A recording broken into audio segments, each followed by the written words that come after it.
Dios les bendiga. Vamos a orar. Padre, te damos gracias por este tiempo. Eres tú permitiendo oír, Señor, tu evangelio. Gracias por el privilegio, Señor, que estamos en este lugar para exponernos a la más grande buena noticia que el cielo dio a la tierra. Permítenos, Espíritu Santo, tu gracia para creer el evangelio. En el nombre de Jesús, quien es el Cristo, oramos. Amén. Pastor Stan hablaba de la condición terrible del ser humano separado de Dios. Lo que sucedió allá en el Génesis no fue poca cosa. El diseño original de Dios era algo grande de este ser, pero ocurrió un gran problema y no fue poco.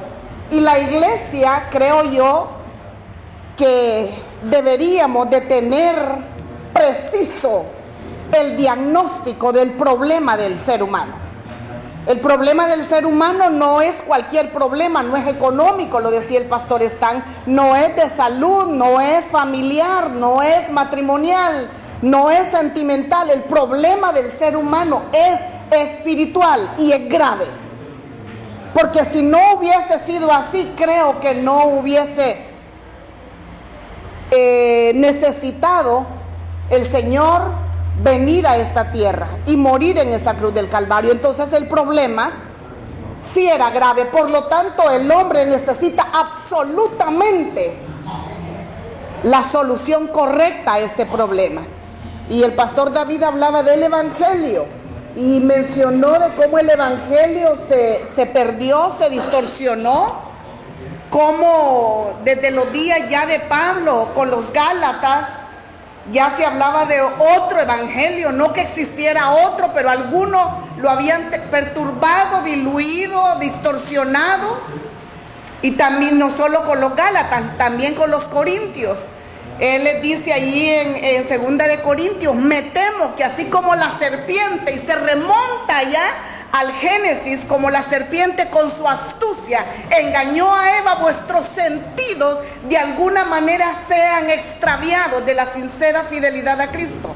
Porque si viene alguno, les dice, predicando a otro Jesús, otro espíritu, otro evangelio, bien lo toleran. Así estaban los corintios. Y los corintios, de parte de Pablo, habían recibido el evangelio preciso, puntual. No vamos a tener el tiempo cuál era qué era lo que Pablo predicaba. Pero recién Pablo, en el capítulo 9 de Hechos, Pablo comenzó a predicar a Cristo.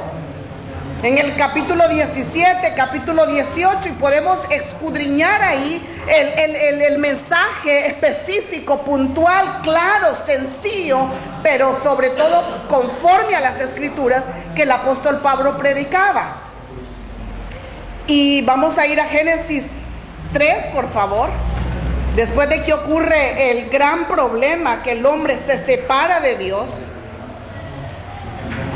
El hombre tiene en poco la palabra de Dios por la influencia que apareció en Génesis 3.1, apareció la influencia de Satanás. Génesis 3.6, el hombre peca, pero en Génesis 3.15 conocemos este versículo y dice: y pondré enemistad entre ti y la mujer, y entre tu simiente y la simiente suya.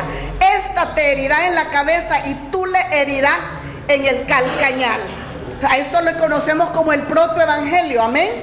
La primera buena noticia después de que el hombre se separa de Dios, después de que el hombre no solo perdió cualquier cosa, el hombre perdió la misma vida, el hombre pierde la vida y el hombre pasa de ser un hijo de Dios a ser un hijo del diablo. Cuando usted y yo entendemos el grave problema del hombre, no vamos a dar medicamentos paliativos, vamos a ir específicamente cuál es el diagnóstico de este ser separado de Dios, cuál es el estado del hombre separado de Dios. Y el pastor Stan hablaba de ese pez. Dios todo lo hizo bajo principios. Y ese pez, el principio era que estuviera en esa agua y era pleno, ahí tenía la vida y se multiplicaba, ahí era feliz ese pez. Nosotros sacamos ese pececito de allí y le comenzamos a ofrecer alternativas, le comenzamos a ofrecer la mejor familia, le comenzamos a ofrecer que lo vamos a llevar al hospital, le comenzamos a ofrecer una casa, un vehículo, cualquier cosa, una cuenta bancaria, y usted le puede ofrecer cualquier cosa a ese pececito, y ese pececito lo único que necesita, ¿sabe qué es? ¿Qué necesita ese pez? Volver al agua. Ese pez no necesita otra cosa, el hombre igual. Entonces estamos viendo nosotros, tratando de darles una solución que no es la solución.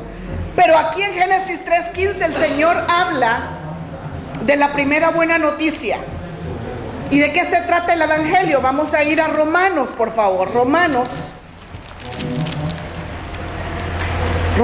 1, por favor.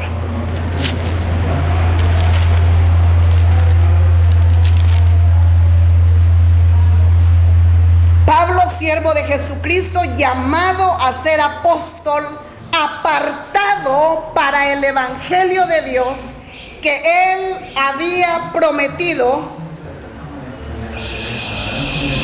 por sus profetas en las Sagradas Escrituras, acerca de su Hijo, nuestro Señor Jesucristo, que era del linaje de David según la carne. Entonces el Evangelio se trata acerca de su Hijo. El Evangelio es una buena noticia, pero no cualquier buena noticia es Evangelio. Yo podría estarle dando buenas noticias desde este púlpito, y no por ser buenas noticias sean Evangelio, porque el Evangelio se trata de su Hijo. No es un beneficio, aunque trae beneficios, pero el Evangelio se trata de una persona, y esa persona es su Hijo. Vámonos a Efesios, por favor. Efesios 1.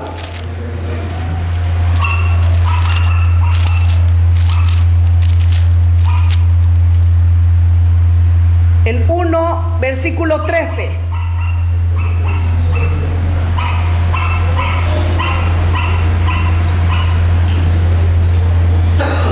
Dice Efesios 1:13, en Él también vosotros, habiendo oído la palabra de verdad, el evangelio de vuestra salvación, y habiendo creído en Él, fuiste sellados con el Espíritu Santo de la promesa. El evangelio de vuestra salvación. ¿Salvación de qué? Si hacemos una estadística y preguntamos de qué soy salvo, y los que nos creemos salvos no sabemos de qué somos salvos. Cuando allá en el Génesis sucedió un problema, a partir del versículo 16 del capítulo 3 se vinieron todos los problemas económicos, de dolor, de muerte, de enfermedad, problemas familiares, problemas en la pareja, problemas ambientales. Ahí se vinieron todos los problemas, porque se vinieron de un solo problema, y es que el hombre se separó de Dios. Y este es el principal problema. El hombre se separa de la fuente de vida. Allá el hombre era feliz, tenía oro, tenía árboles que habían frutos para que comiese, tenía piedras preciosas. Hoy siguen las piedras preciosas, hoy siguen los ríos, hoy siguen las frutas, hoy sigue el oro, pero el hombre está separado de Dios. Y ahí se le vinieron todos los problemas al ser humano, porque está separado de Dios. El hombre fue sacado en el versículo 23 y 24 de Génesis 3. Entonces, cuando el hombre se separa de Dios, ¿por qué se separa? Este problema, el hombre no puede acercarse a Dios. ¿Por qué? Porque este problema es un problema espiritual. ¿Sabe por qué? Porque aquí en medio es que el hombre pecó. ¿Acaso el hombre puede pagar o quitarse uno de sus pecados? Sirviéndole a Dios, haciendo 40 días de ayuno, que hay que hacerlo. Si se puede, orando mucho, el hombre no puede quitar de ninguna forma un tan solo de sus pecados. Entonces el hombre está separado de Dios. ¿Por qué? Porque pecó por la influencia de Satanás. Entonces tenemos tres situaciones bien graves. Y todo el Antiguo Testamento, 39 libros del Antiguo Testamento nos fueron dados para una cosa. Todos esos hombres de la fe los sostuvo una sola fe: en el Mesías. Y el núcleo de esos 39 libros es una maravilla. El centro, la esencia de esos 39 libros es que el Mesías venía, que el Mesías venía, que el Mesías venía. Eso es el centro de ese Antiguo Testamento. Es uno, el Mesías venía. Más de 300 profecías hablándonos de que ese Mesías venía. Que ese Mesías venía. ¿Cuál es el núcleo del Nuevo Testamento entonces? Es que ese Mesías vino, pero que vendrá de nuevo. ¿Quién es el responsable de que Él venga? No es la empresa privada, no son los gobiernos de esta tierra, no es nadie, sino que es la iglesia. Pero la iglesia no sabe cuál es el problema del hombre. Y allá en el huerto del Edén, Eva falló porque no conocía precisamente lo que Dios le había dicho en Génesis 2:17, que podía comer de cualquier árbol, pero que del árbol que estaba en el centro de la ciencia del bien y el mal, de ese no comería, porque el día que de él comiere, ciertamente iba a morir. Eva conocía medio. Usted y yo necesitamos conocer precisamente el pacto de Dios, porque podríamos estar fracasando hoy en día haciendo iglesia. Dios, habiéndonos puesto vidas en nuestras manos, no nos puso cualquier cosa, sino que vidas. ¿Para dónde van estas vidas si es que su problema original no haya sido solucionado correctamente? Como dice las Escrituras. Jesús lo dijo en Juan 7. El que cree en mí, como dice la Escritura, no como me contaron, no como yo aprendí. Qué terrible sería que hoy millones de personas aferrados a algo, a un evangelio, creyendo que es el evangelio, pero es cualquier buena noticia que no soluciona el principal problema del hombre. Eso sería muy lamentable, muy grave. Porque ¿sabe qué? El evangelio es un tema espiritual que tiene que ver con la eternidad. Tiene que ver con la eternidad. En Juan 5:39, vamos por favor. El Señor Jesús hablaba con los estudiosos de la ley, con los religiosos de su tiempo.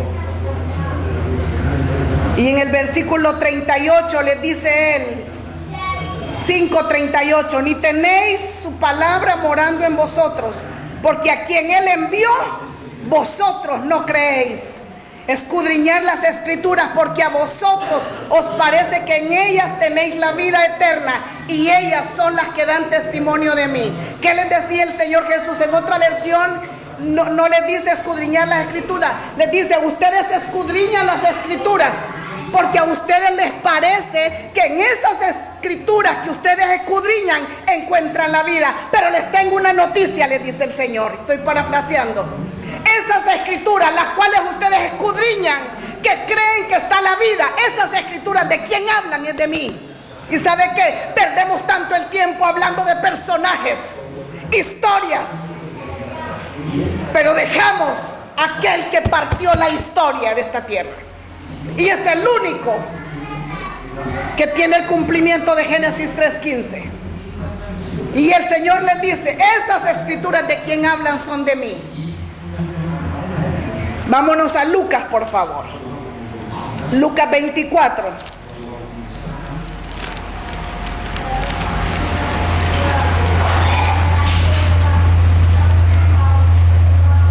Versículo 25. Entonces él les dijo: oh insensatos y tardos de corazón, para creer todo lo que los profetas han dicho, ¿no era necesario que el Cristo padeciese estas cosas y entrara en su gloria? Y comenzando desde Moisés y siguiendo por todos los profetas, les declaraba en todas las Escrituras lo que de él decían. O sea que todas las Escrituras, ¿de quién hablan? Es del Mesías que había de venir, pero de aquel Mesías que vino. Versículo 44, ahí del mismo capítulo 24. Y les dijo: estas son las palabras que os hablé estando aún con vosotros, que era necesario que se cumpliese todo lo que está escrito de mí en la ley de Moisés, en los profetas y en los salmos. Entonces, mire, yo tengo subrayado ese entonces.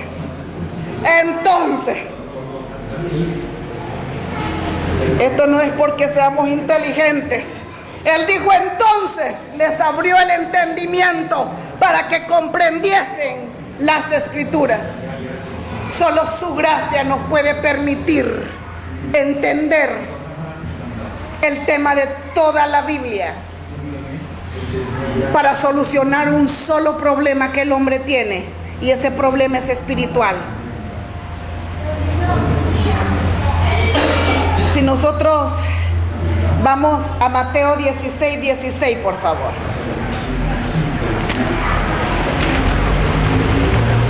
Mateo 16, dejémoslo en 16. Y le quiero hablar un poquito aquí. Aquí está el Señor,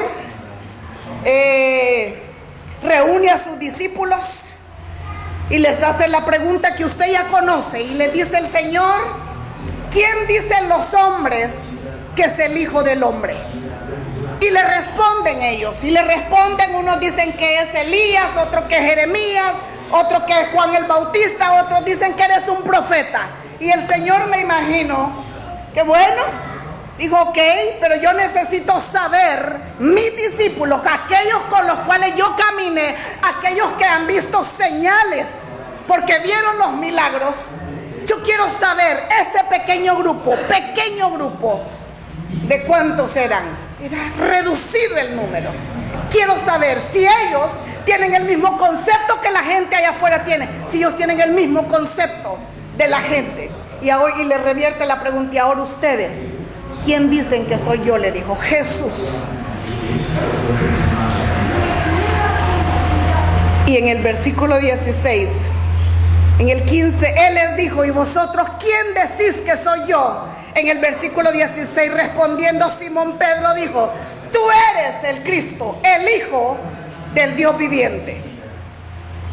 ¿Usted cree que Pedro aquí por inteligente y sabio lo dijo? Absolutamente no.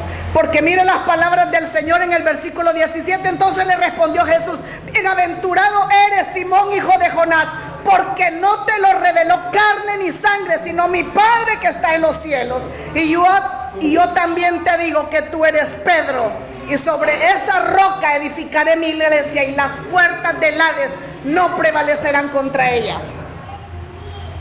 Aquí Pedro estaba dando una revelación que solo el Padre le pudo haber dado. ¿Cuál revelación? Que ese Jesús que estaba preguntando no era cualquier Jesús, como los corintios estaban oyendo cualquier Jesús, al bombero, al paramédico, al banquero que le solucione cualquier problemita. Ese Jesús, Pedro aquí declara por revelación del Padre que ese Jesús era el Cristo. Eso no te lo reveló sangre ni carne, eso no lo aprendiste en un instituto leyendo un libro, eso te lo reveló mi Padre que está en los cielos. Y a ti te digo que sobre esa revelación, que yo soy el Cristo, sobre esa revelación edificaré mi iglesia, y las puertas del infierno no prevalecerán contra ella. Esa revelación es el Evangelio. ¿Por qué? Porque ese Jesús no era cualquiera. El nombre Jesús era muy común en ese entonces. Y conocemos varios, el Bar Jesús y varios. Pero Jesús, el Cristo, el Mesías prometido, eso es otra cosa. Jesús es el nombre, Cristo es el oficio. Cristo significa, y es una palabra en griega que significa ungido. Mesías es la misma palabra, significa ungido, pero es en otro idioma, en hebreo. ¿Y qué quiere decir? Es que en la antigüedad solo podemos reducir que el núcleo de la antigüedad es que el Mesías venía, pero en todos esos 39 libros nos habló de 3 oficios: a los reyes, a los sacerdotes y a los profetas. ¿Y sabe por qué? Porque ese ungido venía a solucionar el problema del hombre. El problema del hombre es que se separó de Dios. ¿Por qué? Porque pecó. ¿Por qué? Por la influencia de Satanás. ¿Qué hacían los reyes en la antigüedad? Los reyes en la antigüedad, uno de sus roles era que defendían a su pueblo e iban contra el enemigo. El Señor tuvo que venir, Dios mismo tuvo que hacerse carne para venir. Y dice que para esto apareció el Hijo de Dios, para deshacer, para destruir las obras del diablo. ahí en esa cruz los exhibió públicamente, los avergonzó, triunfando sobre ellos en la cruz del Calvario. Entonces, de estos tres problemas, el problema de Satanás fue vencido en la cruz del Calvario. ¿Qué hacían los sacerdotes en la antigüedad? Sabemos, como estudiosos de la palabra, ponían ofrenda, no solo por el pecado del pueblo, sino por ellos mismos. Y eso nos quiere decir que debía de venir el verdadero sacerdote. Eso quiere decir que debía venir el verdadero sacerdote. ¿Por qué? Porque él no solo fue el sumo sacerdote, el verdadero y correcto sacerdote, él fue la ofrenda que hubo necesidad para nuestros pecados. Y dice Hebreos que con una sola ofrenda fueron cancelados, terminados nuestros pecados pasados, presentes y futuros. Una sola ofrenda nos hizo perfectos a los santificados. Entonces el problema de Satanás está resuelto, el problema del pecado está resuelto en esa cruz del Calvario. Y ahora, ¿cuál es el problema? Él, como verdadero profeta, ¿qué hacían los profetas? Traían el mensaje de Dios, lo daban al pueblo para que el pueblo se regresara a Dios. Él no solo era el verdadero profeta, él fue el mensaje del cielo dado a los hombres. Y él dijo: yo soy el camino, la verdad y la vida. Nadie viene al Padre si no es por mí. Y cuando él dijo eso, es porque él abrió el camino para que usted y yo nos reconciliáramos con Dios. El problema del hombre queda resuelto en esa cruz y en esa resurrección, y eso es suficiente. Vámonos a Juan, por favor. Juan 20:30.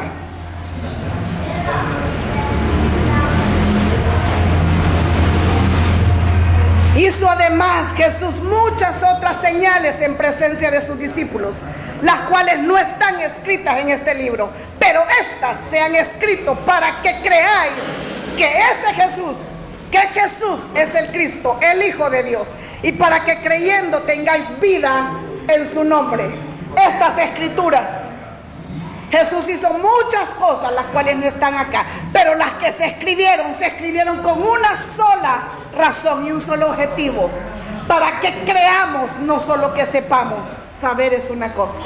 Yo creo que aquí estamos líderes y pastores con quizás cantidad de conocimiento, pero el evangelio no es conocimiento. El evangelio no se puede estudiar, no son datos, no es historia. El evangelio, por gracia de Dios, yo debo de creerlo. Y estas se han escrito para que creáis que Jesús es el Cristo, el Hijo de Dios, y para que creyendo todos los días de mi vida yo tengo que aferrarme a esa fe. Primera de Juan 5:1 no lo vamos a ver. Dice que todo aquel que cree que Jesús es el Cristo, este es nacido de Dios. Nadie podrá entrar allá si no es nacido de Dios. No solo por predicar a Jesús, o predicar a Cristo, o predicar a Jesucristo. Estamos predicando el evangelio correcto, preciso, como dice las Escrituras. Es necesario predicar, testificar por medio de las Escrituras que Jesús es el Mesías prometido, que Jesús es el Cristo. Dios les bendiga. Sigue el pastor Jorge Cárcamo.